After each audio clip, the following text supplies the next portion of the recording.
I am Danielle from Cageless Readings. I wanted to explain how collective healings work. And I should just add in a little disclaimer here that this is how I do collective healings. I do know that a lot of people use different tools, different symbols, and different ways of doing collective healings, but when I do them, I primarily do them the same way. I mean, I don't want to say 100% of the time because there's always an exception, but the primary way that I do it is that I call forward your highest spiritual team. And essentially what that does is make sure that the healing that I'm putting out there for the collective, so that you get it whenever you need it, whenever you hear the video or listen to the video, that essentially your highest spiritual team are going to help make sure that you receive that. It's almost how I see it is, we go onto a different frequency and then we save this little, how can I put this? This little, we save this like healing as a file and we put it on that frequency so that when you come along and you need it and you hear it, your guides take that file and download it. There, that's how I'm gonna say it. For any of you who have more logical minds, that's the primary way how I see it and set the intention. So sometimes I use the Reiki long distance symbol. I believe there's so much power in sacred symbols and symbols that have been used for years. So I love using that symbol because I feel there's extra intention and extra strength behind it. And if you know anything about me, I'm all about intention. Intentions, if my intention isn't strong that day, I feel that the healing isn't as strong, that the card reading isn't as strong. I'll get some weird messages that aren't really what I'm wanting. If the intention is strong, it is the best thing you can do for any kind of energy healing, energy work at all. So that's one of the big reasons why I like using the Reiki long distance symbols. There's already so much intention from years and years of working with it, everyone working with it, not just myself, that there's just there's good energy there. So I usually use that. And the wording around calling on your highest spiritual team is that a lot of times we can have different energy level guides, and there's nothing wrong with that. It's just that if you're going to be getting a healing or a clearing, I want it to come from the highest source that you can possibly get it from. So if your grandmother or a parent of yours is one of your guides, that's awesome, that's amazing. We aren't going to try to remove them or anything. We're just going to make sure that they aren't the ones trying to give you a healing or a clearing. So I usually just put the words the highest spiritual team, and sometimes I even add in the word that your highest spiritual team receive and upgrade themselves as this clearing comes in. Because like I said, we just really want you to get the highest level of clearing or healing that we can get you. I've set an intention that it's going to be out there for the collective whenever they hear it.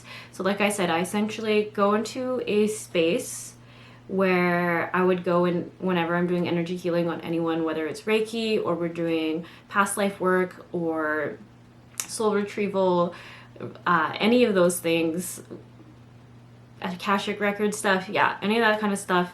I essentially almost go into this same energetic space, and from there, it's almost, how would I explain it? I almost see it as like a healing temple that my angels have brought me to do healings with.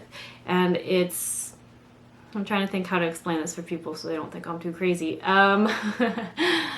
How do I explain it? For me, it's almost on another realm, and I go there and there isn't such a thing as time. And for me, that also really validates to me why anyone can receive a collective healing whenever they hear it. I don't know if if other healers or practitioners do the same, but this is just what I've always done. The first time I ever did even a healing, they took me to this place to perform the healings. And essentially, like, there's no time, there's just not a lot of the same rules there are here on this earth. So we go there, we perform the healing, we remove whatever needs to be removed that's no longer serving people, whether it's old programs, any limiting beliefs. Those are honestly the most common ones. And then we essentially, I do use my angelic team and shamanic guides to essentially help me. So yeah, so essentially we do all the work that we need to do it with my guides and my angels. And then we essentially, once it's over, we close everything off. You say thank you. We cut cords so that none of us are gonna keep each other's junk. And then we essentially close off the ceremony or the ritual, whatever, how you want to see it. I know a lot of people use different words. I just say like, okay, thank you, we're done, we are all going back now. And then we make sure that you are grounded. We have your high spiritual team to make sure that you are grounded. I make sure that I am grounded. For myself personally, I just check that I didn't accidentally pick up any stuff from the collective, any limiting beliefs, if I wasn't being careful, or sometimes things just sneak in and you just gotta like dust off like that shoulder pain or like a hip pain from the collective. Those are pretty common ones. And from there we just end the ceremony essentially. And I guess I see it, I don't usually refer to it as a ceremony, but if I'm being honest, that's how it would appear to other people from a bystander looking in, if you could see all that happening. So I've personally found that I have received collective healings and they feel just as powerful as ones in person. And that's why I really think intention is so important, because I have noticed that sometimes I've gotten Reiki in person and the person didn't always have a strong intention, or they had a lot of nervousness or worry, that I actually didn't really feel like I got the best healing. Whereas sometimes from a collective healing, I'm like, wow, that is what I needed. There was some block there. I don't know what it was, but thank you so much, universe, for leading me to that collective healing, because it's gone. I feel great. I just feel different.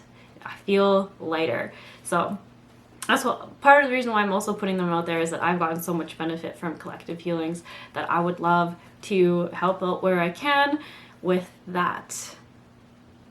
Okay, I think that's all I have to say about collective healing. So hopefully that helped, it clarified some things, and I really just want to reiterate that I know a lot of people do things differently, and I wasn't necessarily told by anyone to do it this way. I never was really told by anyone at all how to do it. So I just follow my guides. I've just done what they've shown me, and it's always felt really good and really right for me. So that's what I stuck with. So if you're also a practitioner out there trying to figure out this stuff, honestly, your guides will just really show you what you need to know a lot of the time. It's just important to know how to shield yourself and cut cords and sort of be grounded. I kind of call those the 3 basic energy rules, hygiene rules. Yes, that's exactly what I'm going to call them now. The 3 basic hygiene energy rules of cutting cords, grounding yourself, and shielding your energy.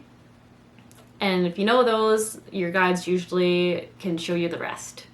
Okay, like I said, all this is only from my personal experience, my own journey. So you always only do what resonates with you. You only ever take the advice that feels right for you, because there's so much stuff out there. Who's to say that my way is right and someone's way is wrong?